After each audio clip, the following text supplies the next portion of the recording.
Now it's almost time to hide the ornaments, put away anything expensive, and make sure our homes are guest ready for the festive season.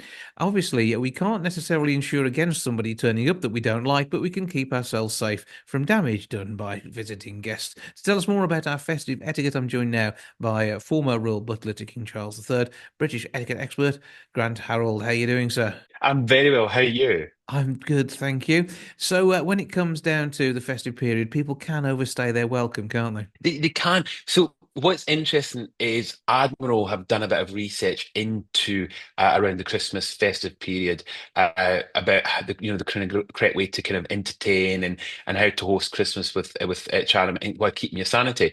And from the research they've done, over half of those that took part said that a good guest should not overstay their welcome. And this is something I've always argued. I've always said that as a guest, when you go to someone's home, you've got to be very mindful that there is a cut-off period. And at Christmas, it's not just about the meals, it's also that you go and stay with people and you're in people's homes. And you've got to be mindful of that there is obviously a point where, like fish, you become a bad smell after so many days. So you've got to bear that in mind.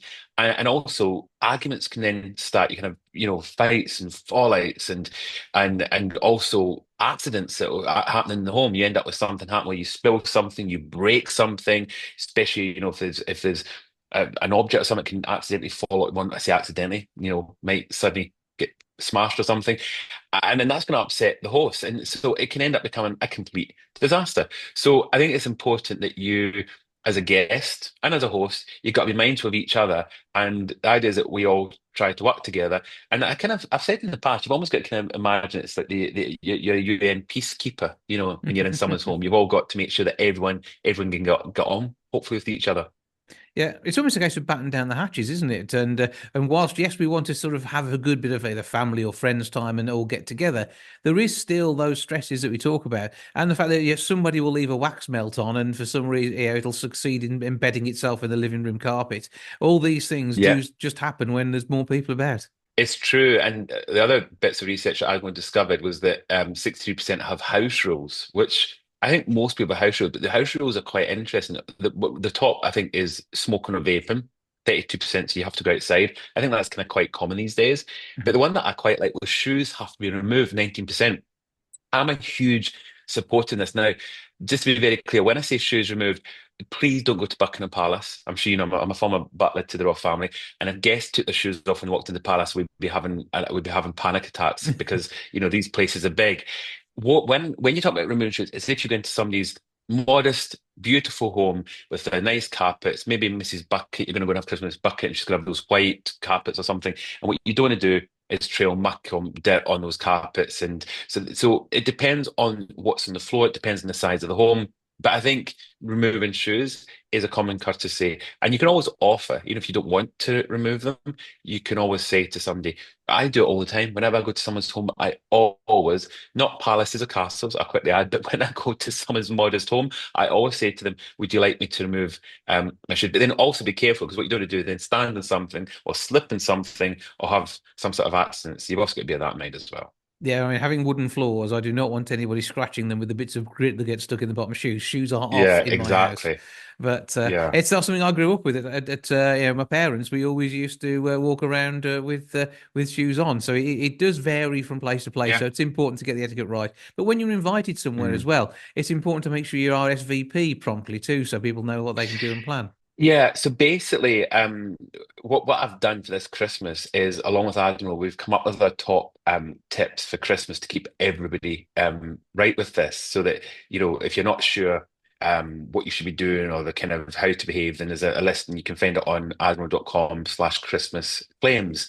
Now, on this list, as you've just mentioned, is the RSVP, which is really important. So what we mean by that is if a host gives you an invitation, whether it be for a lunch, a dinner, an afternoon tea, or to stay over for a day or two, make sure you respond, because isn't it the worst thing when you're trying to plan something and people don't respond and you can't work out numbers, you can't work out beds, you can't work out food, drink.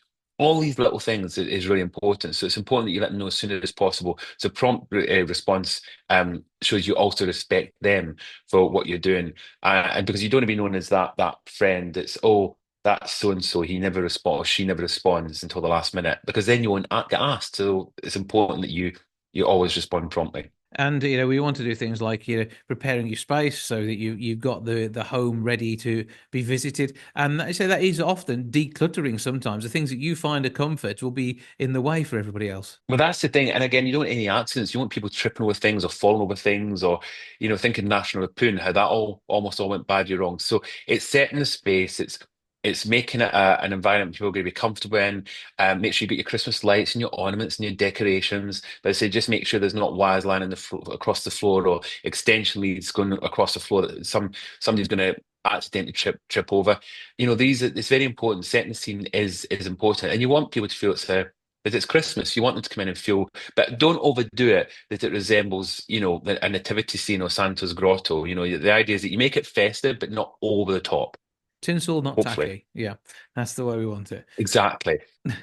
So and it's also dressing right, bringing a thoughtful gift, and also making sure that you work the room, and whether you're the host or the guest, talk to everybody. Yeah, that's the thing. And the other thing, what you don't want is when you go to someone's home, remember in the back of your mind, don't just stand in the doorway. So how many people walk into a living room, a sitting room, a drawing room, and it becomes a bottleneck. Everyone stands at the one area and nobody gets past, and there's this whole other room that just doesn't get used.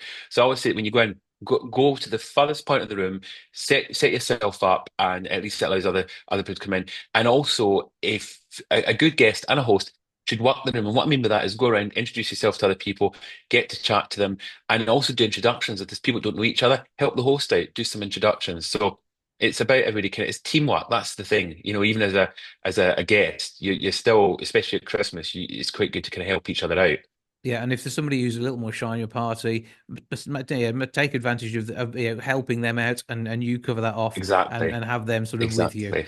But there's all sorts of tips online. You can find this on the Admiral website, but also you make sure you are fully insured to ensure that any little accidents that do happen are covered. Exactly, and do you know what? When it comes to your home, you've got to be careful. And I'll be the first to admit, I actually as Admiral, they're the but long many years ago, I actually went with Admiral, and it's been great being with them because when something happens, they've got your back. So at Christmas, it's about keeping that at the back of your mind. Obviously, you don't want anything to go wrong, but it's just nice you've got that peace of mind at Christmas. And then all you've got to focus on is Santa delivering the presents and making sure your guests don't overstay their welcome. That's the safest way of doing it. We can get your 7 etiquette tips online. Give us the web details for that again.